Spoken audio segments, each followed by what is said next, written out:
ما نه په خپله یو سړي راغی او ژړلې وایي یو غلطي رانه شوې ده. مې څه غلطي شوې ده؟ وایي ښځې سره مې جنګ شو، واله مې قرآن شریف یې راواغېست چې له دې خیال وکړه. وایي ما هغه قرآن شریف اوچت کړ او ځمکې له مې راوغورځاوه.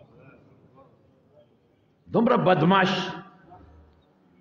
پیسې دي د سره، ټوپک دی د سره، مټې دي د قوم دی د سره، دومره ته تکړی چې ته قرآن شریف اوچتې او ځمکې له رابر راشه په کلي کې یو ټوپک مار له ورشه که نه.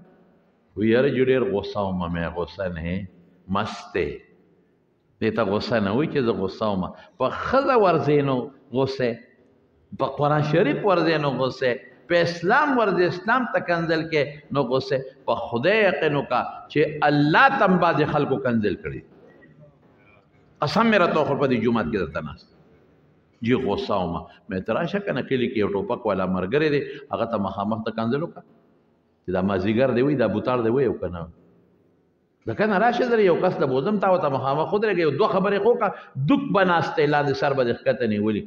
دا غوسه نه ده، دا مستی را مستی، دا پیسه راغلی دی، دا دولت راغلی دی، دا یو رکوټي موټرګی راغلی دی، دا یو پوخ کور ورته جوړ شوی دی، دکې لږه نشه شوې ده، دله لږې پیسې راغلی دي نو د زړه پړسېدلی دی او د یو پوټې کبر په ده کې پیدا شوی دی. مه کوه کبر، مه کوه کبر.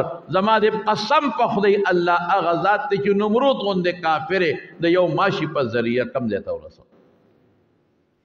د خدای مقابله نشي کولی.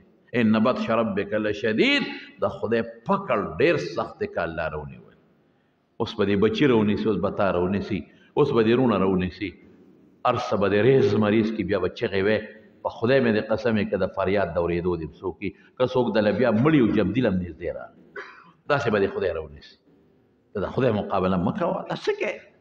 ورشه فرعون وګوره، ورشه قارون وګوره ستا نه څونه مال و ورسره، ورشه شداد وګوره، ورشه ستا د پاکستان او د هندوستان او د نورو ملکونو د امریکې هغه غټ غټ بادشاهان وګوره کوم طرف ته لاړو.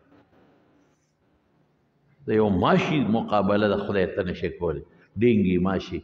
او د یو کورونا مقابله ته ونه کړی شوه دنیا د نه واړوله. که داسې وبا او مصیبت در باندې خدای راولي ته د خدای څه کولی شي؟ زما وروڼو کبر به نه کوئ، مستی به بالکل نه کوئ، په د الله خفه کېږي. الله وایي الکبریاء ردائي، لوی زما جامه ده. زما جامه که چې ما سره څوک ځان رادن نه کوي وي ذلیل او خوار به یې کړم.